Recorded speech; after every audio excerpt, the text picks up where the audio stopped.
വിനോദത്തിനും ആവിഷ്കാരത്തിനും അപ്പുറം കലയ്ക്ക് മറ്റൊരു സന്ദേശം കൂടിയുണ്ട്. അത്തരത്തിലൊരു സന്ദേശത്തിലൂടെ കലോത്സവ വേദിയിൽ ശ്രദ്ധ നേടുകയാണ് എക്സൈസ് വകുപ്പിന്റെ സഹകരണത്തോടെ കേരളവർമ്മ കോളേജിലെ വിദ്യാർത്ഥികൾ അവതരിപ്പിച്ച തെരുവു നാടകം. ലഹരിക്കെതിരെ ബോധവൽക്കരണം നൽകുക എന്നുള്ള വലിയ ലക്ഷ്യമാണ് നാടകത്തിനുള്ളത്. നിറഞ്ഞ കയ്യടിയാണ് നാടകം നേടിയത്.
സമൂഹത്തിൽ എത്രയൊക്കെ സംസാരിച്ചാലും തീരാത്ത ഒരു വിഷയമാണ് ലഹരി എന്ന് പറയുന്നത്. ആ ലഹരിക്ക് ബോധവൽക്കരണം നൽകുക എന്ന ലക്ഷ്യത്തോടെയാണ് കേരളവർമ്മ കോളേജിലെ കുട്ടികൾ ഇങ്ങനെ ഒരു തെരുവ് നാടകം അവതരിപ്പിച്ചിരിക്കുന്നത്. ഈ പിള്ളേരാണ് തെരുവ് നാടകം അവതരിപ്പിച്ച് ഇത്രയും ആളുകളുടെ കയ്യടി നേടിയത്. നിങ്ങളെല്ലാം സ്വയം പരിചയപ്പെടുത്തുവോ? ഞാൻ അഖില, ഇർഫാൻ, അപർണ, ആദിത്യൻ, ഗൗരി ഗിരീഷ്, അനുരാഗ്, വിശാൽ, പാർവതി. നിരഞ്ജൻ. ഇങ്ങനൊരു ആശയം ആരുടെ ആയിരുന്നു? പറഞ്ഞോ, ഇതിനെ കുറിച്ച്, നിങ്ങളുടെ നാടകത്തെ കുറിച്ച് നിങ്ങൾ തന്നെ പറഞ്ഞു. ഒന്നാമത്തെ കാര്യം, ഈ നാടകം നമുക്ക് ചെയ്യാൻ പറ്റിയത് നമ്മുടെ കോളേജിലെ NSSനെ കൊണ്ടാണ്. നമ്മുടെ POമാരായാലും കുട്ടികളാണെങ്കിലും എല്ലാവരും ഭയങ്കര എനർജറ്റിക് ആയിട്ട് നമുക്ക് ചെയ്യാം, നമുക്ക് സൊസൈറ്റിക്ക് ഈ ഒരു മെസ്സേജ് കൊടുക്കണം എന്നുള്ള രീതിയിൽ നമുക്ക് ഇതായിരുന്നു. അത് മാത്രമല്ല, നമ്മുടെ കോളേജ് മാത്രം ശ്രമിച്ചാൽ ഇത്രയധികം ക്രൗഡിന്റെ മുന്നിലേക്ക് നമുക്ക് എത്തിക്കാൻ പറ്റില്ല. അപ്പം നമ്മളിങ്ങനെ ഒരു ലഹരിക്കെതിരെ ഒരു തെരുവ് നാടകം ചെയ്യുന്നുണ്ടെന്ന് പറഞ്ഞപ്പം തന്നെ നമ്മുടെ പ്രിയപ്പെട്ട തൃശ്ശൂർ എക്സൈസ് ഓഫീസേഴ്സ് നമ്മളെ കോൺടാക്ട് ചെയ്തു. നമുക്ക് എല്ലാവർക്കും ഒന്ന് ചേർന്നിട്ട് നമുക്കിത് കൊളാബറേറ്റ് ചെയ്ത് സൊസൈറ്റി ഫുള്ള് പരത്താന്നുള്ള രീതിയിലുള്ള ഒരു ഐഡിയ തന്നു.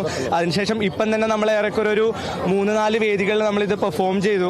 ഇതിന് വേദി ഒരുക്കി തന്ന നമ്മുടെ പ്രിയപ്പെട്ട എക്സൈസ് ഓഫീസേഴ്സ്, സപ്പോർട്ട് ചെയ്ത് നമ്മുടെ POമാർ, ഏറ്റവും പ്രിയപ്പെട്ട നമ്മുടെ NSSന്റെ വിദ്യാർത്ഥികൾ, എല്ലാവരോടും സന്തോഷം. താങ്കളാണ് ഇതിന്റെ ഡയറക്ടർ എന്ന് പറഞ്ഞു. Director, script writer. എന്തായാലും ഉഷാറായിട്ടാണ് നിങ്ങളിവിടെ ചെയ്തത്. ഈ ഒരു മെസ്സേജ് എന്ന് പറയുന്നത്, ലഹരി എന്ന് പറയുന്ന സമൂഹത്തിൽ എല്ലാ കാലത്തും ചർച്ച ചെയ്യപ്പെടുന്ന ഒരു വിഷയമാണ്. അതോടൊപ്പം തന്നെ മാധ്യമപ്രവർത്തകരെ അടക്കം ഉൾക്കൊള്ളിച്ചുകൊണ്ടാണ് ഈ ഒരു നാടകം ഇവിടെ ചെയ്തിട്ടുണ്ടായിരുന്നത്. എന്തായാലും എല്ലാവരുടെ പ്രവർത്തനങ്ങളെ ഉൾക്കൊള്ളിച്ചുകൊണ്ടാണ് നാടകം ചെയ്തിട്ടുണ്ടായിരുന്നത്. എല്ലാവരിലും ഫലിപ്പിക്കാൻ പറ്റിയെന്ന് തോന്നിയോ ചെയ്തു കഴിഞ്ഞപ്പോൾ? നമ്മളുടെ നാടകം കണ്ടിട്ട് കുറെ ആൾക്കാർ പ്രചോദനമായി എന്ന് പറഞ്ഞിട്ടുണ്ട്. അപ്പൊ അതൊക്കെ തന്നെയാണ് ഏറ്റവും വലിയ വിജയം ഞങ്ങളുടെ നാടകത്തിന്റെ.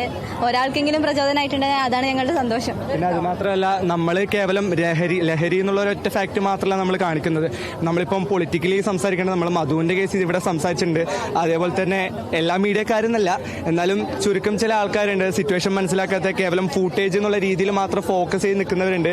എല്ലാത്തിനെയും ഉൾക്കൊള്ളിച്ചുകൊണ്ട് ചെയ്യാൻ പറ്റി. അതൊക്കെ എല്ലാവരിലും എന്താ പറയുക തട്ടിയിട്ടുണ്ട് എന്നും മനസ്സിലാക്കുന്നു. സന്തോഷം. ഇതിന്റെ മുൻപ് ഇങ്ങനെ തെരുവ് നാടകങ്ങളൊക്കെ ചെയ്തിട്ടുണ്ടായിരുന്നോ? ഇല്ല, തെരുവ് നാടകമായിട്ട് ആദ്യമായിട്ടാണ്. പക്ഷെ സ്റ്റാറിന് ഡീസോൺ നാടകങ്ങളൊക്കെ പോലുണ്ട്. എത്ര ദിവസത്തെ പ്രാക്ടീസ് ആണ് ഇപ്പൊ ഈ കണ്ട ഇവിടെ? ഞങ്ങൾ മുന്നേ ജൂണിൽ പ്രാക്ടീസ് ചെയ്തായിരുന്നു. പക്ഷെ ഇതൊരു 2-3 ദിവസം കഷ്ടപ്പെട്ടിരുന്നതിന്റെ ഫലമാണ്. പിള്ളേരിങ്ങനെ ഒരു ആശയം വന്ന് പറഞ്ഞപ്പോൾ അതിനുവേണ്ടി ഒരു വേദി ഒരുക്കാൻ നിങ്ങൾക്ക് കഴിഞ്ഞു. ഇത് എക്സൈസ് വകുപ്പിന്റെ കലയാണ് ലഹരി എന്ന ഒരു ആപ്തവാക്യത്തോടെയാണ് ഇത് തുടങ്ങുന്നത്. അപ്പോൾ കുട്ടികൾ നമ്മളോട് സമീപിച്ചു. അപ്പോൾ അവർക്ക് ഒരു വേദി, വലിയൊരു വേദി ഞങ്ങൾ ചെയ്തു കൊടുത്തു. കാരണം കുട്ടികൾ കല നഷ്ടപ്പെട്ടു കഴിഞ്ഞാൽ മറ്റ് ലഹരിയിലേക്കൊക്കെ പോകും. അപ്പോൾ ഈ കലയെ പ്രോത്സാഹിപ്പിക്കുന്നതിന് വേണ്ടിയിട്ടാണ് എക്സൈസ് വകുപ്പ് ഇവിടെ ഇത്രയും സ്റ്റാളുകളും അവർക്ക് ഉല്ലസിക്കാൻ വേണ്ടിയിട്ടുള്ള മത്സരങ്ങളും മറ്റും അമ്പെയ്ത്ത് മത്സരങ്ങളൊക്കെ ഇവിടെ നടത്തുന്നത്. അപ്പോൾ അതിൻ്റെ കൂടെ ഒരു തെരുവ് നാടകം വളരെ അടിപൊളിയായിട്ട് നമ്മുടെ കേരളവർമ്മ കുട്ടികളെ NSS കുട്ടികൾ വളരെ ഗംഭീരമായിട്ട് ചെയ്തു. എന്തായാലും എല്ലാ കാലത്തും ഇത്തരത്തിലുള്ള നാടകങ്ങളായിട്ടും ഒക്കെ ജനങ്ങളിലേക്ക് എത്താറുണ്ട്. ഇവരുടെ ഒരു തെരുവ് നാടകത്തിലൂടെ ലഹരിയോട് എല്ലാവരും നോ പറയട്ടെ എന്ന് തന്നെ നമുക്കും പ്രത്യാശിക്കാം. ക്യാമറാമാൻ ജിഷ്ണു കേരളൊപ്പം വിചിത, കേരള വിഷൻ ന്യൂസ്, തൃശൂർ.